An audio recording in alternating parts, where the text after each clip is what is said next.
नमस्कार प्यारे दर्शकों और आप सभी का एक बार फिर से बहुत बहुत स्वागत है। आज हम आपके लिए कर्मचारी भविष्य निधि संगठन यानी ईपीएफओ से जुड़ी दो बहुत बड़ी और दो टूक खबरें लेकर हाजिर हुए हैं।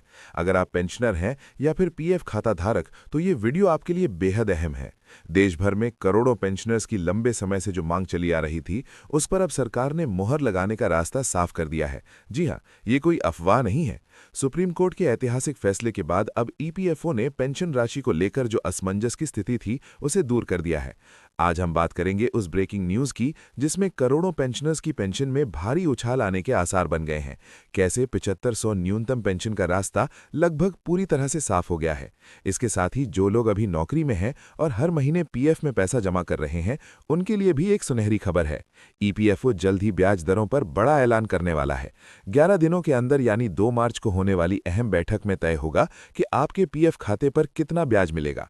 तो चलिए शुरू करते हैं और सबसे पहले जानते हैं पेंशन से जुड़ी उस बड़ी अपडेट के बारे में जिसने हर पेंशनर के चेहरे पर मुस्कान ला दी है। दोस्तों, पेंशन का मामला हमेशा से ही संवेदनशील रहा है। रिटायरमेंट के बाद जीवन यापन का एकमात्र सहारा पेंशन ही होती है। ऐसे में जब महंगाई आसमान छू रही हो, दवाइयों के दाम दिन ब दिन बढ़ रहे हों, तो एक सीमित पेंशन पर गुजर बसर करना मुश्किल हो जाता है। इसी मुश्किल को देखते हुए लंबे समय से न्यूनतम पेंशन 7500 करने की मांग हो रही थी। अब इस मांग पर सकारात्मक संकेत मिलने लगे हैं। ईपीएफओ ने इस दिशा में एक बड़ा कदम उठाया है और पेंशन राशि बढ़ाने की प्रक्रिया को अंतिम रूप दे दिया है। अब आप सोच रहे होंगे कि आखिर ये बढ़ोतरी कितनी होगी और इसका फायदा किन लोगों को मिलेगा, तो चलिए इसे विस्तार से समझते हैं। फिलहाल जो लोग ईपीएफओ के अंतर्गत पेंशन पा रहे हैं, उनमें से बड़ी तादाद उन लोगों की है जिनकी पेंशन बहुत कम है। कई लोगों को महज 1000 से 2000 प्रति माह पेंशन मिल रही है, जो आज के समय में किसी भी तरह से पर्याप्त नहीं है। नई घोषणा के तहत इस पेंशन राशि को बढ़ाकर 7500 करने पर सहमति बन गई है। इसका मतलब ये हुआ कि जिन लोगों को पेंशन कम मिल रही थी, उनकी आय में अब कई गुना का इजाफा हो सकता है। ये बढ़ोतरी सीधे तौर पर करोड़ों पेंशन धारकों की जेब पर असर डालेगी और उनके जीवन स्तर में सुधार लाएगी। लेकिन क्या ये बढ़ोतरी सभी के लिए एक समान होगी? यहाँ थोड़ा स्पष्टीकरण जरूरी है। दरअसल ये फैसला उन पेंशनर्स के लिए सबसे ज्यादा फायदेमंद साबित होगा जो ग्रामीण इलाकों या छोटे शहरों में रहते हैं। गांवों में रहने का खर्च शहरों के मुकाबले कम होता है। वहां 7500 की राशि एक सम्मानजनक जीवन जीने के लिए काफी हद तक सहायक हो सकती है। वहीं दूसरी ओर दिल्ली, मुंबई, बैंगलोर या चेन्नई जैसे महानगरों में रहने वाले पेंशनर्स के लिए ये राशि अभी भी कम पड़ सकती है। इन शहरों में सिर्फ किराया ही हजारों रुपए में होता है। साथ ही बिजली, पानी, परिवहन और स्वास्थ्य सुविधाओं का खर्च भी बहुत अधिक है। इसलिए विशेषज्ञों का मानना है कि ये एक अच्छी शुरुआत जरूर है, लेकिन महंगाई भत्ते डियरनेस अलाउंस की तरह इसे भी महंगाई से जोड़ने की जरूरत है, ताकि हर साल अपने आप इसमें इजाफा होता रहे। अब इस फैसले के पीछे की वजह क्या है? दरअसल पिछले कुछ समय से पेंशनर्स और उनके संगठन लगातार सरकार पर दबाव बना रहे थे। सुप्रीम कोर्ट में भी ये मामला उठा था और कोर्ट ने पेंशन के मुद्दे पर ईपीएफओ को कई बार फटकार भी लगाई थी। ऐसे में सरकार और ईपीएफओ दोनों ही इस मसले को सुलझाने के पक्ष में थे। यह फैसला न सिर्फ एक कानूनी बाध्यता है, बल्कि एक सामाजिक जिम्मेदारी भी है। हमारे देश में बुजुर्गों की संख्या लगातार बढ़ रही है और उनकी देखभाल करना समाज और सरकार दोनों का कर्तव्य है। पेंशन बढ़ाने से उनके मनोबल में भी वृद्धि होगी। जब एक बुजुर्ग व्यक्ति को लगेगा कि वो आर्थिक रूप से सुरक्षित है, तो उसका मानसिक स्वास्थ्य भी बेहतर रहेगा और वो समाज की मुख्य धारा से जुड़ा रहेगा। इस फैसले का एक और महत्वपूर्ण पहलू ये है कि इससे सिर्फ पेंशनर ही नहीं, बल्कि उनके परिवार को भी राहत मिलेगी। अक्सर देखा जाता है कि बुढ़ापे में लोग अपने बच्चों पर आश्रित हो जाते हैं। अगर उनकी अपनी आय होगी तो परिवार में उनकी स्थिति मजबूत होगी और वे आत्मनिर्भर महसूस करेंगे। इसके अलावा अगर पेंशन बढ़ती है तो बाजार में भी मांग बढ़ेगी, क्योंकि लोगों के पास खर्च करने के लिए ज्यादा पैसे होंगे। इससे अर्थव्यवस्था को भी एक नई दिशा मिलेगी।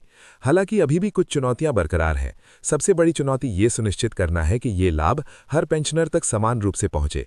अक्सर सरकारी योजनाओं का लाभ असली हकदारों तक नहीं पहुंच पाता, क्योंकि प्रक्रिया जटिल होती है या फिर जानकारी का अभाव होता है।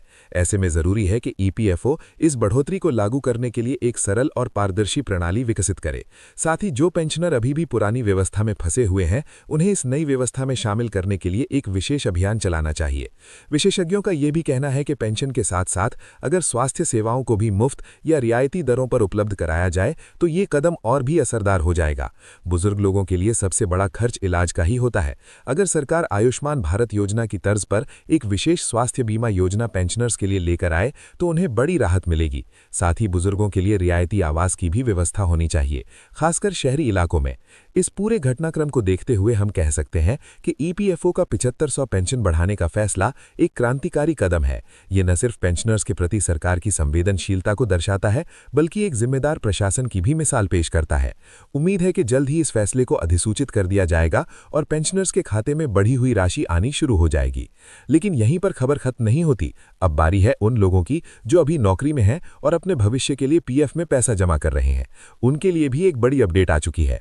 चलिए अब बात करते हैं ईपीएफओ इंटरेस्ट रेट यानी ब्याज दर की। जी हां दोस्तों, कर्मचारी भविष्य निधि संगठन इन दिनों अपने करीब 7 से 8 करोड़ सब्सक्राइबर्स की ब्याज दर को लेकर चर्चा में है। बीते कुछ वर्षों से पीएफ पर ब्याज दर लगातार 8.25% पर स्थिर बनी हुई है। अब सवाल ये उठ रहा है कि क्या आने वाले सबबासों से बढ़ाने का वित्तीय वर्ष में भी यही दर बरकरार रहेगी या इसमें बढ़ोतरी होगी? इस सवाल का जवाब 2 मार्च को होने वाली अहम बैठक में मिल जाएगा। केंद्रीय श्रम और रोजगार मंत्री मनसुख मांडविया की अध्यक्षता में होने वाली इस बैठक में central board of trustees CBT के सदस्य शामिल होंगे और पीएफ ब्याज दर पर अंतिम कार्रवाई कर सकते हैं। पीएफ ब्याज दर पर अंतिम कर सकते हैं, वहां से सवाल के सदस्य शामिल होंगे, मुहर लगाएंगे। बीते 15 अक्टूबर को हुई पिछली बैठक में कई अहम फैसले लिए गए थे, जिनमें पीएफ निकासी को आसान बनाने और दावों के निपटारे में तेजी लाने जैसे सुधार शामिल थे। अब इस बार की बैठक से भी कई बड़ी उम्मीदें जुड़ी हुई हैं। हालांकि अभी तक आधिकारिक तौर पर बैठक के एजेंडे का खुलासा नहीं किया गया है, लेकिन सूत्रों के मुताबिक इस बार भी ब्याज दर को यथावत रखे जाने के आसार सबसे ज्यादा हैं। यानी लगातार तीसरे साल भी पीएफ खाता धारकों को 8.25% के हिसाब से ब्याज मिल सकता है। अब सवाल ये उठता है कि अगर ब्याज दर नहीं बढ़ती तो क्या ये खाता धारकों के लिए निराशा की बात होगी? इसका जवाब है बिल्कुल नहीं। अगर हम मौजूदा आर्थिक माहौल पर नजर डालें तो ज्यादातर छोटी बचत योजनाओं पर ब्याज दरें लगातार घट रही हैं। पब्लिक प्रोविडेंट फंड, पीपीएफ और अन्य सरकारी बचत योजनाओं पर मिलने वाला ब्याज भी अब कम हो गया है। ऐसे में अगर ईपीएफओ 8.5% ब्याज दर बरकरार रखता है तो ये एक बेहतरीन रिटर्न ही होगा। इसके अलावा पीएफ में मिलने वाला ब्याज पूरी तरह से कर मुक्त भी है, जो इसे और भी आकर्षक बनाता है। ईपीएफओ के पास फिलहाल करीब 28 लाख करोड़ की पूंजी है, जिसे वो अलग अलग जगहों पर निवेश करता है। इसमें से 45% से 65% पैसा सरकारी प्रतिभूतियों में लगाया जाता है, जो सबसे सुरक्षित निवेश माना जाता है। वहीं 20% से 45% पैसा अन्य ऋण साधनों में और 5% से 15% पैसा एक्सचेंज ट्रेडेड फंड ईटीएफ के जरिए शेयर बाजार में लगाया जाता है। बाकी 5% पैसा अल्पकालिक साधनों में निवेश किया जाता है। निवेश का ये मिश्रण ईपीएफओ को सुरक्षा और रिटर्न के बीच संतुलन बनाने में मदद करता है। जब बाजार में तेजी होती है तो शहरों से अच्छा रिटर्न मिलता है, और जब बाजार गिरता है तो सरकारी प्रतिभूतियां सुरक्षा कवच का काम करती हैं। इसी वजह से ईपीएफओ हर साल एक स्थिर और सुनिश्चित ब्याज दर दे पाता है।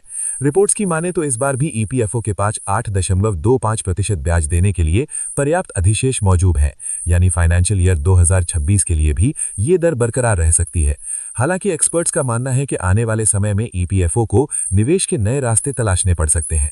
शेयर बाजार में उतार चढ़ाव और सरकारी प्रतिभूतियों पर घटते ब्याज को देखते हुए अगले वित्तीय वर्षों में रिटर्न पर दबाव पड़ सकता है। इसीलिए ये जरूरी है कि ईपीएफओ निवेश सीज की रणनीति को और मजबूत करे और नए अवसरों की तलाश करे। इस बैठक में ब्याज दर के अलावा कई और मुद्दों पर भी चर्चा हो सकती है, जैसे कि पीएफ निकासी के नियमों को और सरल बनाना, दावों के निपटारे की प्रक्रिया में तेजी लाना, ईपीएफओ की वेबसाइट को अपग्रेड करना ताकि यूजर्स को कोई परेशानी ना हो, और पेंशनर्स की समस्याओं का समाधान करना। बैठक में यह भी तय किया जा सकता है कि डिजिटल माध्यम से सेवाओं का विस्तार कैसे किया जाए ताकि लोगों को घर बैठे ही सुविधा मिल सके। दोस्तों, कुल मिलाकर हम कह सकते हैं कि ईपीएफओ के लिए ये समय बेहद अहम है। एक तरफ पेंशनर्स को 7500 पेंशन देने का रास्ता साफ हुआ है, तो दूसरी तरफ करोड़ों पीएफ खाता धारक ब्याज दर के ऐलान का इंतजार कर रहे हैं। ये दोनों ही फैसले सीधे तौर पर आम आदमी की जिंदगी को प्रभावित करते हैं। पेंशन बढ़ने से रिटायर्ड लोगों की जिंदगी आसान होगी, वहीं पीएफ पर अच्छा ब्याज मिलने से नौकरी पेशा लोगों का भविष्य सुरक्षित होगा। हमारा आपसे निवेदन है कि आप इस विषय पर बनी अन्य अफवाहों से सावधान रहें। ईपीएफओ की ओर से जो भी आधिकारिक घोषणा की जाएगी, हम आपको तुरंत इस चैनल पर अपडेट करेंगे। 2 मार्च के बाद जैसे ही ब्याज दर को लेकर कोई ठोस जानकारी आती है, हम उसे आपके सामने रखेंगे। साथ ही पेंशन बढ़ोतरी की अधिसूचना जारी होते ही उसकी भी पूरी जानकारी दी जाएगी। इसीलिए हमारे चैनल से जुड़े रहिए और हर छोटी बड़ी खबर का सटीक और विश्वसनीय विश्लेषण पाने के लिए घंटी का निशान जरूर दबा दीजिए। अंत में बस इतना ही कहना चाहूंगा कि उम्मीद की किरण हमेशा जलती रहती है। सरकार के कदम बताते हैं कि देश में बुजुर्गों और मेहनतकश तबके के प्रति सरकार की सोच सकारात्मक है। हम सबको मिलकर इन फैसलों का स्वागत करना चाहिए और ये सुनिश्चित करना चाहिए कि इसका फायदा अंतिम पायदान पर खड़े व्यक्ति तक भी पहुंचे। अगर आपको ये वीडियो जानकारीपूर्ण लगा हो तो इसे लाइक करें और अपने दोस्तों और रिश्तेदारों के साथ साझा करें, खासकर उन लोगों के साथ जो पेंशन पर निर्भर हैं या जो पीएफ खाता धारक हैं। आपका एक शेयर किसी की जिंदगी बदल सकता है। धन्यवाद। नमस्कार।